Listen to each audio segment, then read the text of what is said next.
Hi, Shabbat Tov, everybody. Wishing you a fantastic week ahead. Friends, we are on page 75. That's Ayin Hey of Masechet Bava Metzia. I hope you all had an awesome Shabbat. We obviously did. It was fantastic. Nothing like the owing Shabbat, of the amazing food of Shabbat, the delicacies of Shabbat.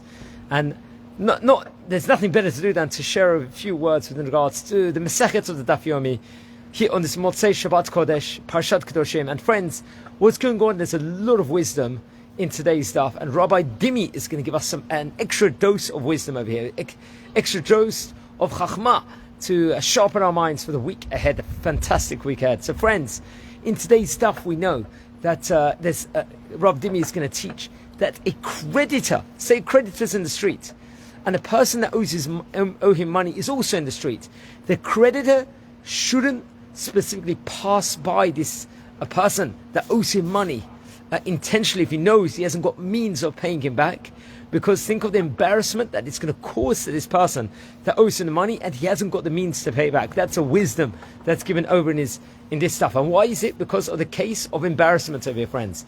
There's humiliation and embarrassment, especially when someone owes someone else money and the person can't give back. Of course, the person that owes the money has to do his full hishtadlut to repay the debt, and very much so he's got to do it. He's got to find all means of doing it. And the creditor, he's got to try and get the money back and everything else.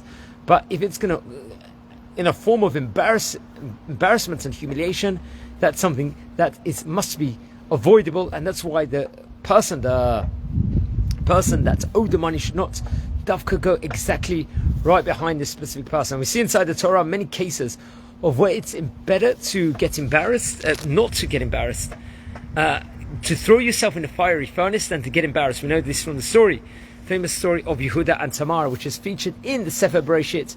Also, and they show them power. God forbid, if someone gets embarrassed and they don't answer back, then you pray, you give a special tefillah, Hashem will answer you that. And I just want to relate to a story that happened during Pesach for me. I was in a hotel over Pesach, and I saw like an important figure, and I was speaking to him for 10 minutes and or socializing with him. He was a president of a famous university somewhere. I won't mention the name of the university, but very, very famous university. I was speaking to him. He was very, very friendly.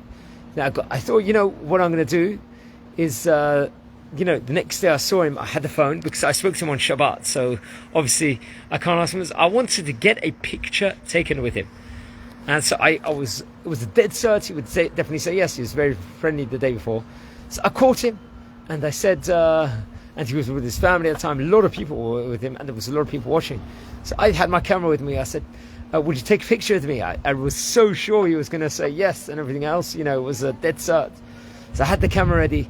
I was sure I'm getting ready to do the picture with him, and said, no. He said it in actually quite a rude way at the time. The whole family was there, and I remember I was feeling quite embarrassed at the time. This was humiliating. I wanted a picture taken. I couldn't get the picture taken. So, what I did was I took it. I said, no, I'm very apologizing that I asked you and stuff like that. Sorry to take your time. So for that, I was very apologetic about it. But then I prayed. I prayed for good things because it was embarrassing. That situation was quite embarrassing. I wasn't expecting it. I thought I did a good gesture. Maybe I shouldn't have asked him. Maybe he's got a point over there and stuff like that. And I don't blame him whatsoever. I don't walk out with any feeling any less about him. You're a prestigious person and everything else. But that embarrassment, one could sulk and say, "Oh, how embarrassing it was," and potentially it was. But why not pray at that point in time? We see from the story of Yehuda and Tamar the power it's got. And the many stories of where someone got embarrassed and then they prayed for something specific, something good is going to happen in exchange of that embarrassment, without having any gripes and stuff like that. So God forbid, if one of us no one wants to get embarrassed, but if we do get embarrassed situation, don't answer back. Pray to Hashem for something you really need and stuff like that. And this is a test from Hashem.